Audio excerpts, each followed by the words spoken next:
Hi everyone and welcome back to Evocative Scents. While I have made quite a few summer fragrances videos, there are still some fragrances that are very underrated and are not discussed as widely, and they do not get much attention like other popular fragrances do. With this video I hope to shed some light on these perfumes. Now before we start this video, if you are tuning into the channel for the first time, do consider subscribing to this channel, and if you love fragrances and fragrance related content, hit that notification bell as well. So let's dive in.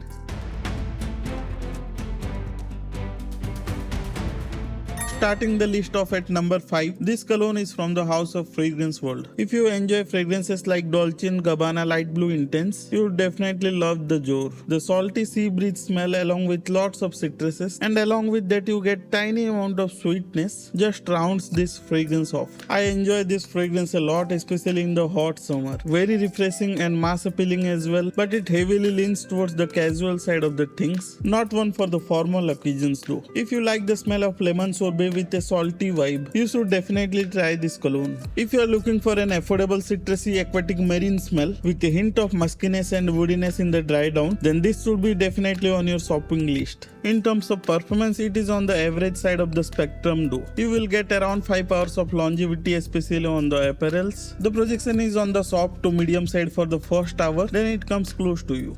And since this is a light and airy fragrance, you can afford to overspray it without offending people around you.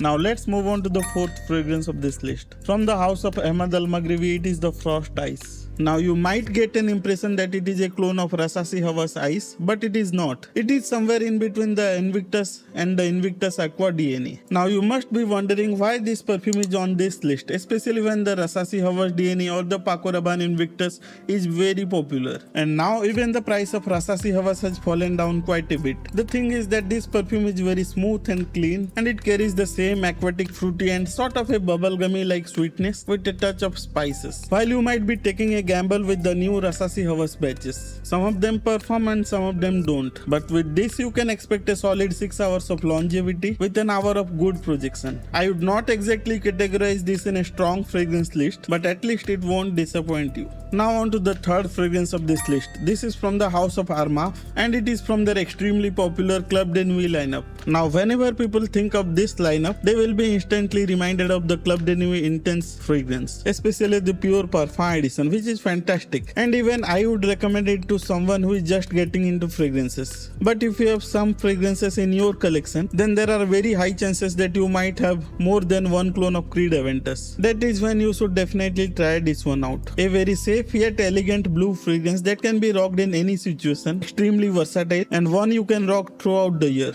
It is not exactly one-to-one clone of Bleu de Chanel, as I get slightly less ginger and sandalwood facet from this one than the original Bleu de Chanel. But if you manage to layer it with the Armaf Cabello, it gets extremely close. On the performance front, this is very good. You get about 7 hours of longevity on clothes, and you get very good projection of about 2 hours. The best part is you can never go wrong with a clean and fresh smell. Just like second fragrance of this list. From the house of John Varvatos, it's the XX Artisan Teal, a designer fragrance at an extremely affordable price point. I got it around for $20 or 1700 Indian rupees, and the great thing about this fragrance is that it comes in 125 ml. So it is little more than the standard 100 ml, and I am certainly not complaining here. The smell reminds me a little bit of the YSL Y, but I would not exactly term this as a clone or a replica because it is far from it. At the beginning you will get aromatic spices with the citruses. It goes along with a strong backbone of the saltiness, making it smell like more of an aquatic fragrance. Once the fragrance dries down, you will get little bit of woodiness, but it is not the traditional woodiness that you get with lot of fragrances. It is more of a musky, salty and woody smell.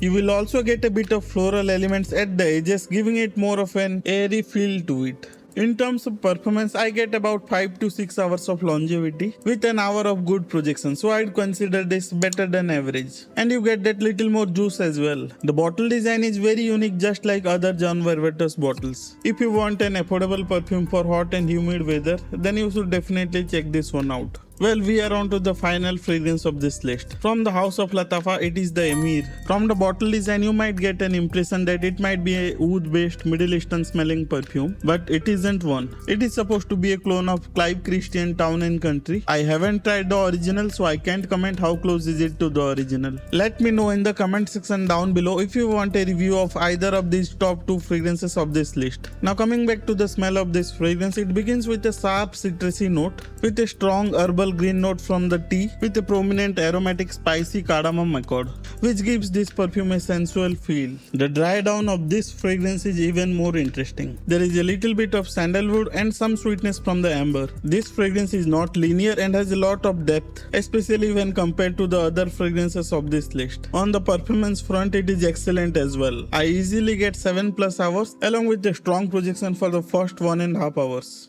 However, I feel that this fragrance can be a little polarizing in nature due to its sharp and strong opening, which some people may not like. So if possible, give this fragrance a try before considering a full purchase. So what are your thoughts on these fragrances? Have you tried some or all of these fragrances? And what are your thoughts about them? Let me know in the comment section down below. And if you find this video of any value, hit that like button as well. And if you have feedback for this or any of my previous videos, feel free to share them in the comment section down below once again. So that's it for today's video. I will meet you all in my next video.